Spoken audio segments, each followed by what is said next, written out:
What has been the biggest challenge in your life, and how did you overcome it? There was a girl at my school who was always happy. She was always smiling and laughing as if nothing was wrong. For some reason, though, she was bullied. The bullying was brutal. It ranged from nasty insults to humiliation. There were even a couple times where she was beaten. She was bullied for all of the 5 years she was at that school. Even though this was happening, she was still happy. At least it seemed like that. During that time, her mother died of cancer. It was a horrible experience. Her mother died slowly, over a period of 3 months. She took a month off school for that reason, and none of her classmates knew. Because her father left when she was 4, she was adopted by her godparents. At first, everything was fine with them. Then the toxicity started.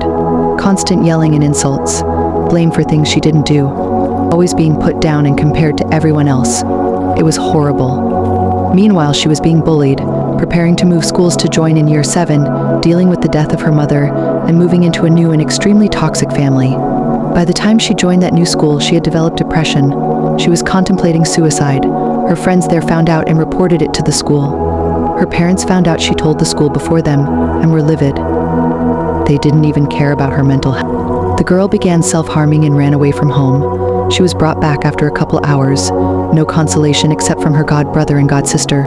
For a couple months, she got better. She stopped self-harming and feeling suicidal.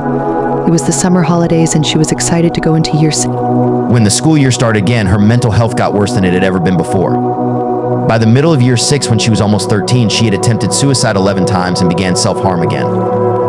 Once again, her friends threatened to tell the school. So she ran away from the school at fear of her parents' reaction. The school found her, and a couple of hours later, she was admitted to a local hospital for her self-harm to be treated. Her wound was worse than anyone thought. She was pouring limescale remover on her arm, which caused a second-degree chemical burn from her wrist to her elbow. She missed a month of school. Her parents were forced to get her therapy, and she started to recover slowly.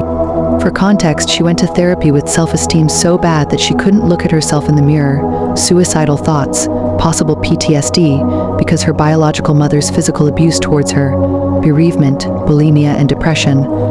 She was 12. No one knew about her current toxic. She began having severe breathing issues and chest pain, which could be linked to anxiety.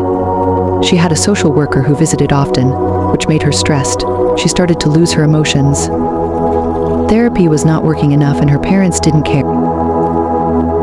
Remember how at the start, I said she always seemed happy? Well, it always stayed that way.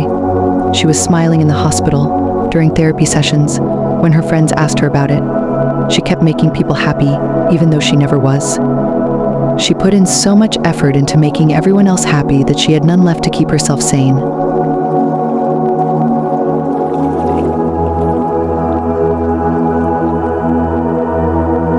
Today, she is getting better, incredibly slowly, but her biggest challenge is getting out of a seemingly endless era of depression.